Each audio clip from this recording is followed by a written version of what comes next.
Hola, buenos días. ¿Cómo les va? Es muy grato estar acá, poder compartir con ustedes la experiencia que tuvo este estudio que realizamos. Si ustedes me preguntan por qué se realizó este estudio, de qué se trata, este estudio tenía como objetivo conocer por qué las personas que están en situación están privadas de libertad en situación de cárcel tenían un comportamiento no violento. ¿Por qué quería yo saber eso? Porque cuando tú conoces los centros penitenciarios de acá de nuestro país, te vas a dar cuenta que especialmente uno de los que fue el motivo de estudio, que es Santiago Sur, conocido por la penitenciaría, las condiciones en que viven los internos son tremendamente infrahumanas. Atentan contra todo derecho y contra la dignidad del hombre. Para hacerles un relato de lo que significa eso, tú cuando entras al sistema penitenciario te encuentras que la gente duerme en colchonetas a la intemperie. Un clima como hoy día, cuando puede llover, la gente se moja, llueve y duerme en nichos. Pero aún así, en esas condiciones que atentan contra la dignidad del hombre, estas personas no presentan comportamiento violento. Podrían ser porque la cárcel en sí es un sistema cerrado en donde los niveles de estrés son tremendamente altos. Más aún cuando no tienes rutinas en que te permiten hacer actividades determinadas o marcadas, hace que las personas se encuentren en una situación de mucho estrés. Sin embargo, había un grupo que para mí fue un motivo de estudio, y era mi motivo de estudio, que era el grupo evangélico. ¿Por qué ellos no presentaban conductas violentas? ¿Por qué ellos eran capaces de ser solidarios unos con otros? ¿Por qué ellos se contenían emocionalmente dentro de la cárcel? Y ese fue el motivo de mi estudio. Quería yo descubrir qué había en ellos, si existían creencias religiosas importantes que estaban incidiendo en esta conducta no violenta. Cuando tú piensas, a mí me dicen, ¿qué tiene que ver tu estudio con la noción de cristiana o de creencia en Cristo? Mucho. Cuando nosotros nos concentramos en la obra de Dios o la obra de Jesucristo, tenemos que pensar que Él busca en nosotros ser seres humanos que sean capaces de ser empáticos frente al otro. ¿Por qué no aprender del otro? ¿Por qué no aprender de una persona que ha sido vulnerada en sus derechos desde su infancia? Una persona que está en situación de cárcel tiene una historia, y una historia que no es muy grata para nosotros, una historia muy distinta a la que nosotros podríamos imaginar. Cuando tú estudias a los niños o la situación de calle o los niños infractores de ley, te vas a encontrar que son niños que han vivido duramente la violencia, de distintas formas. Pero nuestro sistema hoy día los penaliza. Hoy día los problemas sociales en el sistema criminal se judicializan. Los problemas sociales se criminalizan. Entonces, cuando este adulto llega al sistema penitenciario, les decimos, peor aún, te equivocaste demasiado, porque efectivamente es real, ha cometido un gran error, ha hecho daño a otros. Y por lo tanto deberíamos penalizarlo, debemos darle una sanción. Pero las sanciones que se le dan, ¿son atingentes a su falta? ¿Estas sanciones de vivir en esas condiciones son equivalentes a lo que él hizo? Bueno, yo quería aprender de ellos. Yo quería aprender de este grupo evangélico y tratar de entender por qué ellos no eran violentos. Básicamente, hay uno de los aspectos que me motivó también fue el Papa Francisco, que en realidad yo soy tremendamente fan de él, o sea, me encanta cómo aborda lo social, cómo la empatía, cómo respeta la dignidad del otro, no pone uno por debajo ni otro por detrás. No existe este pensamiento binario que somos malos, somos buenos, sino que es capaz de comprender la complejidad del ser humano, de entender que somos una diversidad tremenda y que si fuéramos un poco más tolerantes a esa diversidad, podríamos tener unas relaciones sociales y una paz entre nosotros bastante más potente. ¿Por qué tener que entender que el otro tiene que pensar como yo? ¿Por qué tengo que hacer que el otro piense que mi forma de ver la felicidad tiene que ser la misma de él? A él nos da la libertad, ¿no? Jesucristo nos da la libertad de escoger nuestro camino. Ahora, ojo, que no eso no significa que voy a ir perpetrando los derechos del otro. Y en esto tiene que ver cómo nosotros podemos lograr este camino a la felicidad, que es nuestro derecho de cada uno de los seres humanos, indistintamente de su condición.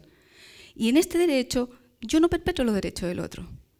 Muchas veces cuando nosotros hablamos, y en este sentido quiero rescatar este pensamiento de Papa Francisco, la misericordia es la vía que une a Dios y al hombre, porque abre el corazón a la esperanza de ser amados para siempre, no obstante el límite de nuestros pecados.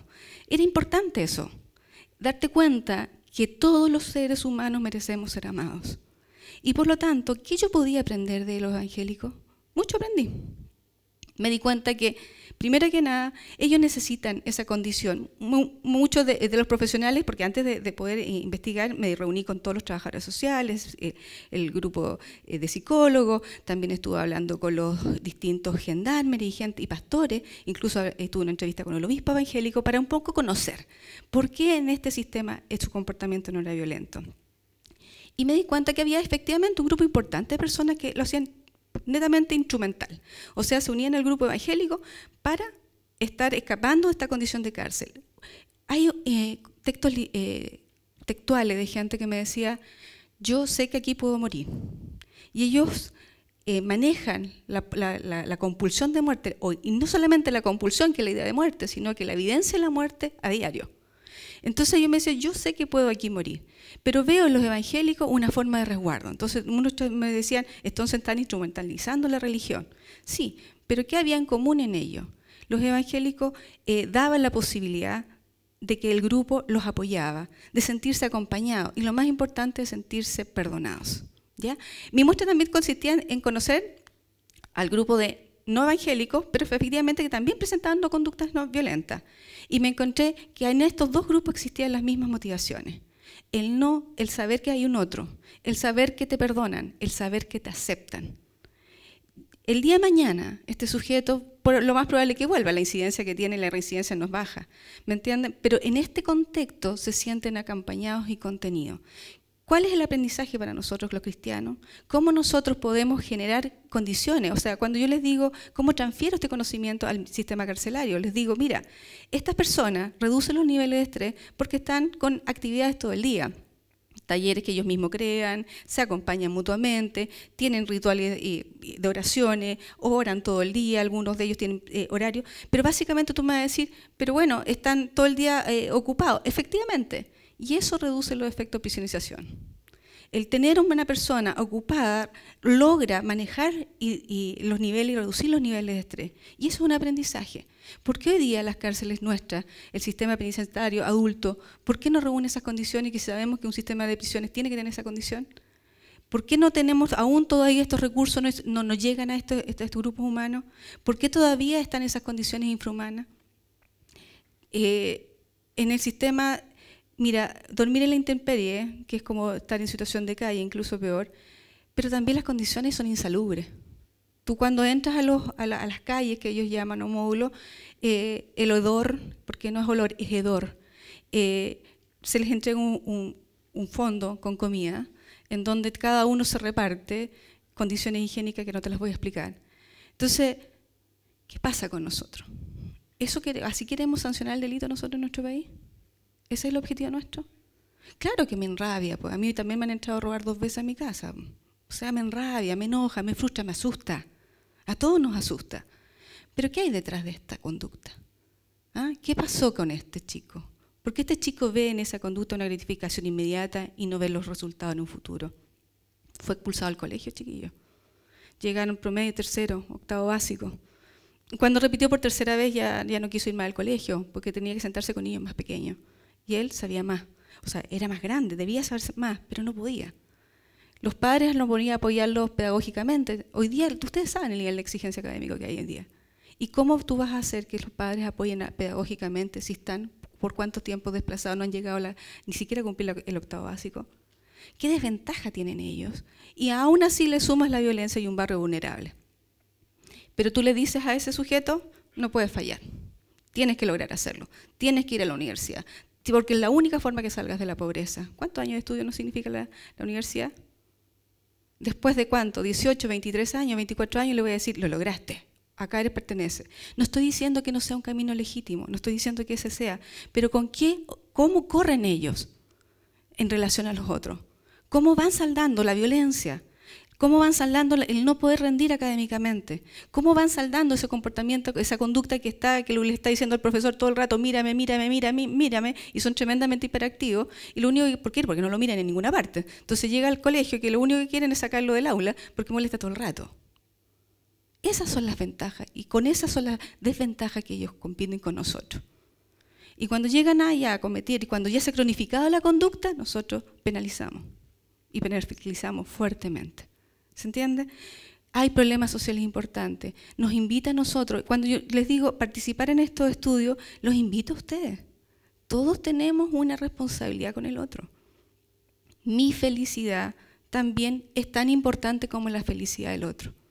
Y eso sí quiere decir, ¿cómo yo puedo hacerme parte? Por último, decir, hay un clamor, ¿por qué tenemos que tolerar estas condiciones? ¿Por qué tenemos que dejar que la persona no solamente sea perpetrada su dignidad, sino también el derecho a rehabilitarse? ¿Por qué no están las condiciones sociales que prevenimos todo este delito? ¿Por qué no hay plata en prevención como debiera ser? Sancionemos, estoy de acuerdo, una sanción digna, pero al mismo tiempo, ¿qué condiciones les diste previa para que él fuera exitoso? ¿Para que él no llegara a estas condiciones? ¿Cómo habilitaste, cómo ayudaste a los padres para que ellos tuvieran las herramientas necesarias para conducir la enseñanza de un hijo? ¿Qué herramientas le transferiste? No, lo juzgamos, porque cuando se equivocan, vamos al juzgado de familia. Y ahí los insertamos en un programa donde políticas sociales tienden a atomizar las necesidades de la familia, indistintamente su estructura de la familia. ¿Se entiende?